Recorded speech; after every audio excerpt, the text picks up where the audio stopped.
Hey man, this is Peter from Soilwork, and today we'll be talking about a little bit about my background with guitar and also about our upcoming album, The Panic Broadcast.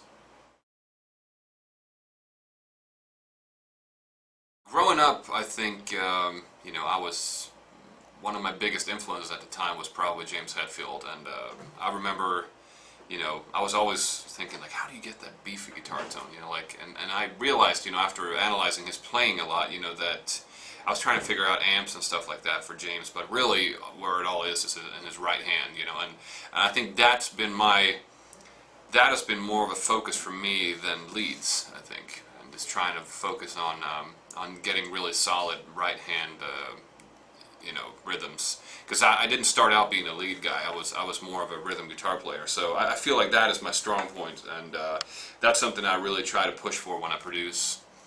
It's like really trying to make sure you pick accurately and you dig hard when you actually play. After that, there's a lot of stuff. I grew up with Van Halen, Yngwie Malmsteen, stuff like that, and I guess the big breakpoint for me was when I heard Cowboys from Hell the first time, and that was it for me. I think that I'd never heard anything like it in my life, and I actually caught on to that record after it's been out for a while, so it was kind of nice because I picked up that record and was blown away, and then kind of shortly after that, Vulgar Display of Power came out, and that was it. I was like, this is what I want to do, and this is the guitar playing, and I loved the fact that I think he mixed the bluesy aspect into the riffing, and it was still so extreme. He is by far, Dimebag is by far my biggest inspiration, I would say. But other than that, God, I love Steve Vai. Matthias E. Eklund from Free Kitchen, he's probably my biggest influence. He's absolutely fantastic guitar player. If you don't know about him, you should go check him out. God, so many. Nuno, great guitar player, love his work.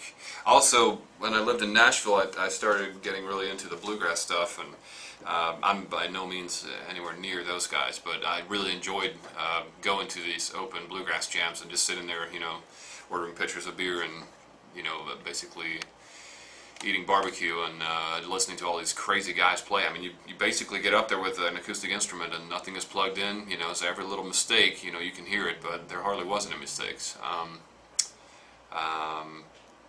Tony Rice, fantastic guitar player. Who else can I say? Guthrie Govan, that's amazing guitar player. I never heard of him until Sylvain joined the band, and he showed me Guthrie's album. I think it's called Erotic Cakes. That album is just absolutely sick, and you have to really try to find someone who has better phrasing than that. It's hard to find. This guy has everything. He's got the speed, he's got the feeling, and the phrasing. And I think for me, I don't consider myself being a shredder, but I really do emphasize melody and phrasing a lot, I think, in my playing, as well as maybe the bluesy aspect. I think that's something that we've maybe tried to bring back to this new record as well.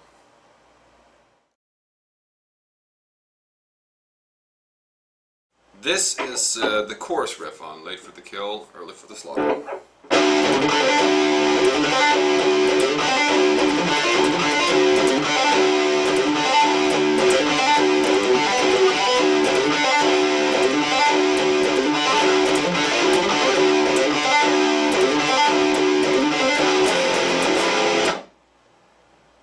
Alright, here the riff is slow.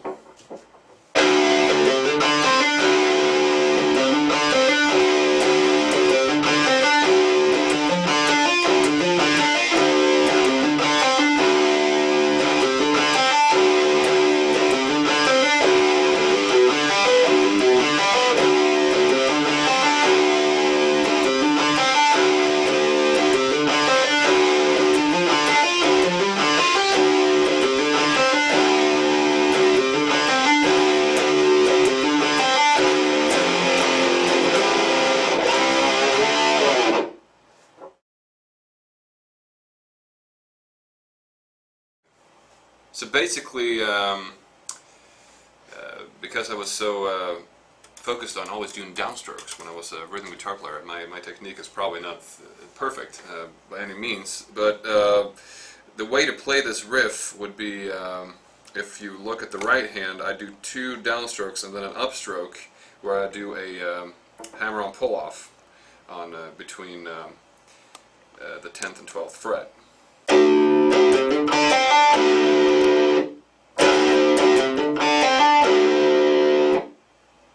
And then basically you go down, you do where I downstroke on the first one, and then upstroke. So it's, there you have it. Alright, so in the second song, we're going to go over a lick that comes in the extended part of the second verse. And it goes something like this.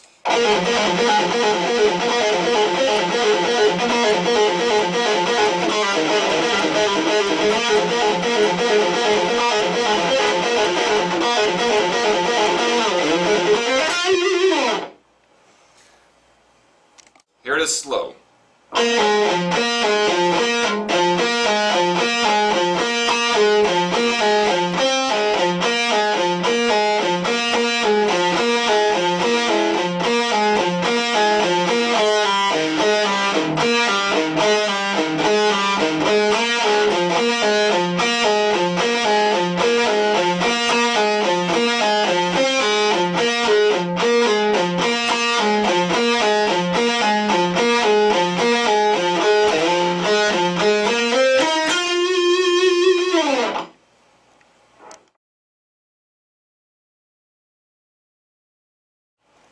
And we have the thrill, which is kind of a take on originally kind of a bluegrass riff that's been transposed into a metal format, and we thought it sounded pretty cool.